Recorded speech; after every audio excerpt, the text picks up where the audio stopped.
ધોરણ 10 વિષય ગણિત ચેપ્ટર નંબર 11 રચનાઓ ભાગ 7 માં આપણે સ્વાધ્યાય 11.2 માં દાખલા નંબર 3 લઈએ અને એમાં શું કહેવા માંગે છે એ રચનાના રકમ બરાબર ધ્યાનથી વાંચશો ત્યાર પછી દોરવાની છે. અહીંયા જે આપેલું છે એના ઉપરથી આખી રચના આપણે દોરવાની છે. એટલે સૂચના શું આપેલી છે એને બરાબર ધ્યાનમાં લેજો. હવે અહીંયા શું કહે છે કે 3 સેન્ટીમીટર ત્રિજ્યા વાળું વર્તુળ દોરો. પહેલું એટલું કહ્યું છે એટલે આપણે 3 સેન્ટીમીટર ત્રિજ્યા વાળું વર્તુળ પહેલા દોરી દઈએ. બસ બીજી રકમની વાત પછી કરીએ. તો 3 સેન્ટીમીટર ત્રિજ્યા વાળું વર્તુળ અહીંયા આપણે દોરી દઈએ. વર્તુળનું કેન્દ્ર O અને એમાં 3 સેન્ટીમીટર ત્રિજ્યા વાળું માપીને લેવાનું. એટલે માપવાની અંદર તમારે ગડબડ ના થાય એનું ખાસ ધ્યાન રાખજો. તો 3 સેન્ટીમીટર ત્રિજ્યા વાળું વર્તુળ આપણે અહીંયા રચ્યું. બરાબર. અને જે વર્તુળ રચ્યું એ અહીંયા પર લખી દઈએ કે O 3 સેન્ટીમીટર ત્રિજ્યા વાળું O કેન્દ્રિત વર્તુળ દોરો. બસ આટલું તમે દોરો ને, બીજું કશું ના દોરો તો પણ તમને એક માર્ક તો આલે. એટલે જે પ્રમાણે કહ્યું છે એ પ્રમાણે જજો. 3 સેન્ટીમીટર ત્રિજ્યા વાળું વર્તુળ દોરો. તેના કેન્દ્રમાંથી લંબાવેલ વ્યાસ ઉપર, હવે એના કેન્દ્રમાંથી લંબાવેલ વ્યાસ, તો આ કેન્દ્ર છે એટલે એમાંથી લંબાવેલ વ્યાસ એટલે કેન્દ્રમાંથી પસાર થતી રેખા, એને આપણે વ્યાસ તરીકે ઓળખીએ છીએ. એટલે કેન્દ્રમાંથી લંબાવેલી, તેના કેન્દ્રથી લંબાવેલા વ્યાસ ઉપર દરેકનું અંતર 7 સેન્ટીમીટર થાય તેવી રીતે બિંદુઓ P અને Q લો. એટલે અહીંયાથી આ કેન્દ્રથી, આ કેન્દ્ર O છે એ કેન્દ્ર O થી 7 સેન્ટીમીટર થાય તેવું એક બિંદુ P અને Q લેવાનું છે. એટલે અહીંયા તમારું બિંદુ P આવશે અને અહીંયાથી આ બાજુનું માપ આપણે Q આવશે. એટલે P અને Q એવા બે વર્તુળો આપણે દોરવાના છે. P અને Q.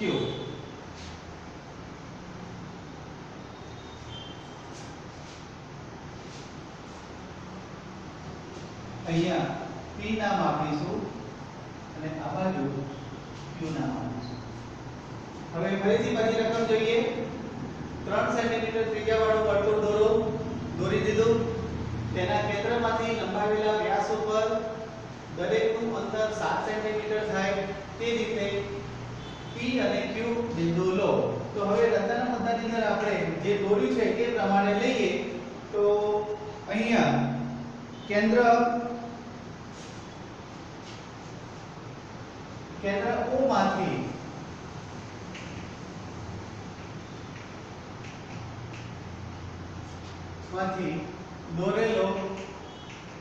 દોરેલા વ્યાસ પર કેન્દ્રથી 7 સેન્ટીમીટર બંને બાજુ બે બિંદુઓ P અને Q લો. P અને Q લો. એટલે અહીંયાથી 7 સેન્ટીમીટર P લીધું, અહીંયાથી 7 સેન્ટીમીટર આપણે Q લીધું. પછી શું કહે છે? P અને Q લો અને બિંદુ P માંથી વર્તુળને સ્પર્શક દોરો. એટલે અહીંયા P માંથી સ્પર્શક આ બાજુનો દોરવાનો, અહીંયા Q માંથી સ્પર્શક એક આ બાજુ દોરવાનો અને સ્પર્શક આ બાજુ દોરવાનો. એટલું મગજમાં ક્લિયર થાય. એટલે જ્યારે પણ તમારે આવી રચના આવે તો સૌથી પહેલા શું કરવાનું? દોરતા પહેલા ઉતાવળ નહીં કરવાની. કેવી રીતે દોરવાની છે એની રફ આકૃતિ વિચારી લેવાની. એટલે રફ આકૃતિ અહીંયા મેં આટલી આકૃતિ દોરી છે એ ફાઇનલ છે, પણ તમે રફ આકૃતિ વિચારો તો એના પરથી થોડોક આઈડિયા તમને આવી જશે. એટલે ઓ કેન્દ્રિત વર્તુળ છે. આ ઓ કેન્દ્રિત વર્તુળ ત્રિજ્યાની બંને સાઈડથી 7 સેન્ટીમીટર દૂર અને બીજું 7 સેન્ટીમીટર દૂર. એટલે આ બિંદુ Q છે, અહીંયા O છે, આ બાજુ P છે. તો આ બંને OP નો લંબ દ્વિભાજક દોરવાનો. અહીંયાથી P ને કેન્દ્ર રાખી આમ ચાપ મારો, આ બાજુનો ચાપ મારો, અહીંયા લંબ દ્વિભાજક દોરો. અહીંયા M બિંદુ આવશે અને એના ઉપરથી તમારે એક વર્તુળ દોરી દેવાનું. આ બાજુનું આ રીતે એક વર્તુળ દોરાશે. તેવી જ રીતે તમારે OQ નો લંબ દ્વિભાજક દોરો. આ રીતે બંનેનો લંબ દ્વિભાજક અહીંયા રીતે આવશે અને આને કેન્દ્ર રાખી એક બીજો વર્તુળ આ રીતે દોરી દો અને પછી P થી આને જોડી દેવાનો, P થી અહીંયા જોડી દેવાનો, Q થી આ જગ્યા પર જોડી દેવાનો અને અહીંયા જોડી દેવાનો. એટલે આ પ્રકારની રચના તમારે તૈયાર થઈ જાય. એટલે રફ આકૃતિ પહેલા વિચારજો અને પછી આગળ કામ કરજો. એટલે આ રીતે આખી રચના આપણે રફમાં દોરી અને એને આપણે પાકા પાયા ઉપર દોરીશું. એટલે દોરવામાં ઉતાવળ કરવાની નહીં. હવે OP અને OQ પર લંબ દ્વિભાજક દોરો. જે અહીંયા બે બિંદુઓ લેવાના M અને N માં છેદે છે. M અને N માં છેદે છે. એટલે લંબ દ્વિભાજક દોરવાનો છે. એટલે તમારે પરિઘનો ઉપયોગ કરવો પડશે. અહીંયાથી અડધાથી વધારે માપ લઈ લેવાનું. એટલે તમારે દોરવામાં તકલીફ પડે નહીં. આ કોને કેન્દ્ર લઈ આ રીતે એક ચાપ આ બાજુનો દોરવું અને એની ક્રિયાવિધિ આપણે પહેલા પૂરી કરી દેવાની. આ બંને ચાપ જે આગળ છેદે છે તે આગળ ડોટેડ લાઈનથી એક બિંદુ મળી જશે. એ બિંદુને આપણે M એવું નામ આપીશું. તેવી જ રીતે OQ પર લંબ દ્વિભાજક દોરવાનો છે. અહીંયાથી એક ચાપ આ રીતે મારો અને Q બિંદુથી બીજો ચાપ આ જગ્યા ઉપર લગાવો. બંને ચાપ જે આગળ ભેગા થાય ત્યાં આગળથી એક લંબ દ્વિભાજક આપણે લેવાનો. એ લંબ દ્વિભાજક પરનું બિંદુ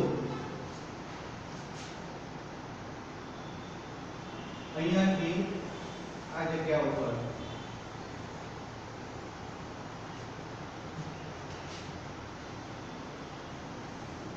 પેન્સિલ એટલી શાર્પ રાખવાની જેથી કરીને જાડું છૂટું ના થઈ જાય. શાર્પ કરતા રહેવાનું અને બિંદુ મળશે. આપણને અહીંયા M બિંદુ મળી, અહીંયા N બિંદુ મળશે. એટલે બે બિંદુઓ આપણને મળી ગયા. ત્યાર પછી M ને કેન્દ્ર લઈ M ને કેન્દ્ર લઈ એક વર્તુળ દોરવાનું છે. M ને કેન્દ્ર લઈ MB જેટલી ત્રિજ્યા વાળું વર્તુળ દોરો. તે જ રીતે M ને કેન્દ્ર લઈ QN જેટલી ત્રિજ્યાનું વર્તુળ દોરો. એટલે આપણે અહીંયા લખી દઈએ કે M ને કેન્દ્ર લઈ OM અથવા MP જેટલી ત્રિજ્યા લઈ વર્તુળ રચો, વર્તુળ દોરો. તે જ રીતે N ને કેન્દ્ર લઈ O N ત્રિજ્યા લઈ વર્તુળ દોરો. બંનેના આપણે વર્તુળ એ રીતે દોરી દેવાના. એમને કેન્દ્ર લેવાનું અને આટલી ત્રિજ્યા વાળું વર્તુળ દોરવાનું. એટલે બંનેનું માપ એક સરખું આવશે. એટલે અહીંયાથી એક વર્તુળ P બાજુનું એક વર્તુળ અહીંયા રચાશે. એટલે દોરતી વખતે પરિકર કાગળમાં ગોચી દેજો. એટલે કાગળમાં કાણું પડી જશે. એટલે પરિકરની અણી છટકી જશે નહીં. તે જ રીતે એને કેન્દ્ર લઈ આ રીતે એક વર્તુળ રચવાનું. એ વર્તુળ બરાબર કમ્પ્લીટ બંને બિંદુએ સ્પર્શે એ રીતે વર્તુળ રચાશે. અહીંયા બિંદુ આવશે Q.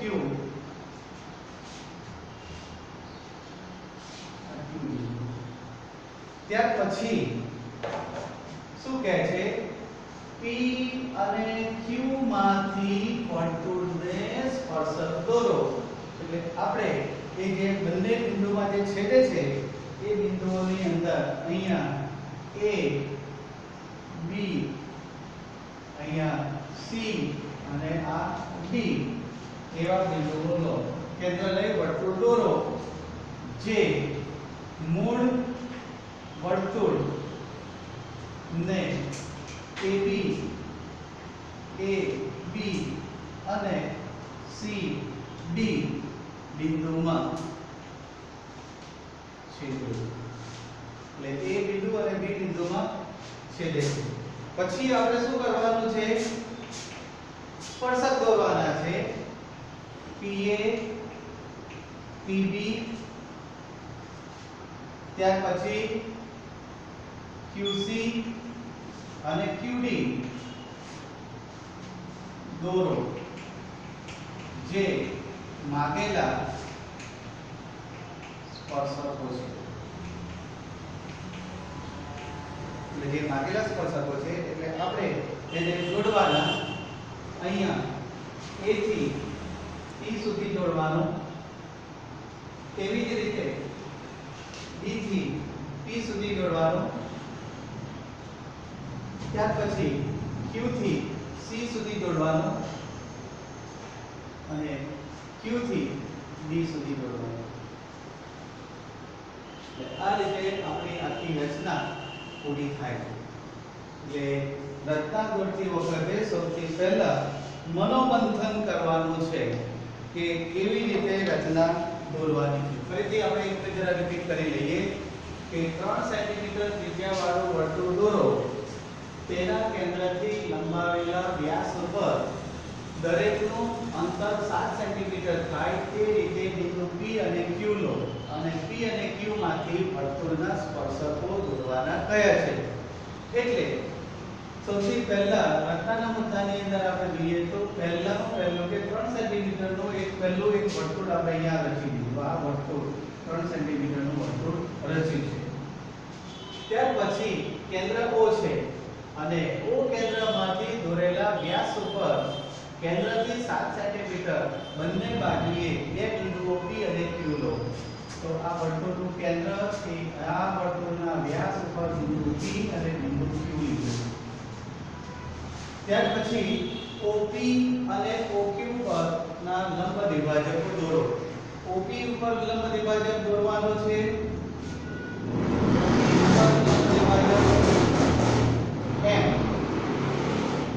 OQ પર લંબ દ્વિભાજક N. લંબ દ્વિભાજક જે આપેલા રેખાખંડને OP ને M બિંદુમાં છેદે અને OQ ને N બિંદુમાં છેદે. M ને પાછું કેન્દ્ર લઈ ફરી પાછું વર્તુળ રચવાનું. N ને કેન્દ્ર લઈ એક વર્તુળ ફરી પાછું દોરવાનું. N ને કેન્દ્ર લઈ ફરી પાછું એક બીજું વર્તુળ દોરવાનું. જે આપેલા મૂળ વર્તુળ ને A B C અને D એ 4 બિંદુમાં છેદે. એટલે આ ચારે બિંદુઓ ની અંદર છેદશે જે મૂળ વર્તુળને A અને B C અને D માં છેદે. પછી PA, PB, QC અને QD આ રેખાખંડો દોરવાના છે અને જે માગેલા સ્પર્શકો છે. એટલે અહીંયા તમારે જો સવાલ થોડો ઘણો બદલી કાઢે કે P અને Q વચ્ચેનું અંતર કેટલું છે, તો કે અહીંયાથી 7 સેન્ટીમીટર આ બાજુ 7 સેન્ટીમીટર આ બાજુ એટલે 14 સેન્ટીમીટર ની લંબાઈ થઈ ગઈ. ત્યાર પછી તમને બીજો પણ એવો સવાલ અંદર મૂકી શકે કે તેમના સ્પર્શકો વચ્ચેનું અંતર કેટલું છે, તો આ PA અને PA વચ્ચેનું માપ કેટલું છે, એની લંબાઈ કેટલી છે, તો આ લંબાઈ પણ આપણે શોધી શકીએ. એટલે આ રીતે આપણે વર્તુળના સ્પર્શકો દોરી શકીશું. અને આ પ્રમાણે તમારે બીજી રચનાઓ પણ દોરવાની પ્રેક્ટિસ કરજો. બે ભાગ છે ત્રિકોણના અને વર્તુળના, બંને અથવામાં પૂછાય છે એટલે એક ભાગ તમારે કમ્પ્લીટ કરી નાખો. વર્તુળની રચના તો બધી વર્તુળની રચનાઓ એકલી કમ્પ્લીટ કરી દો તો એ બધી આવડવી જોઈએ, અથવા ત્રિકોણની વર્તુળ રચના પૂછે તો એકલી ત્રિકોણની રચનાઓ કમ્પ્લીટ કરી દો, વર્તુળની નહીં કરો તો ચાલશે. એટલે બેમાંથી એક રીતે તમે કરશો તો તમારે 4 ભાગ તમારા ઢોકળા ઊભા થશે. હવે પછીના ભાગની અંદર આપણે ખૂણાવાળી પર આધારિત રચના દોરીશું અને વર્તુળના કેન્દ્ર આપેલું ન હોય તેની રચના દોરીશું. એટલે બીજી બે રચના દોરીશું, બાકીની રચના તમારી જાતે દોરવાની રહેશે. અસ્તુ.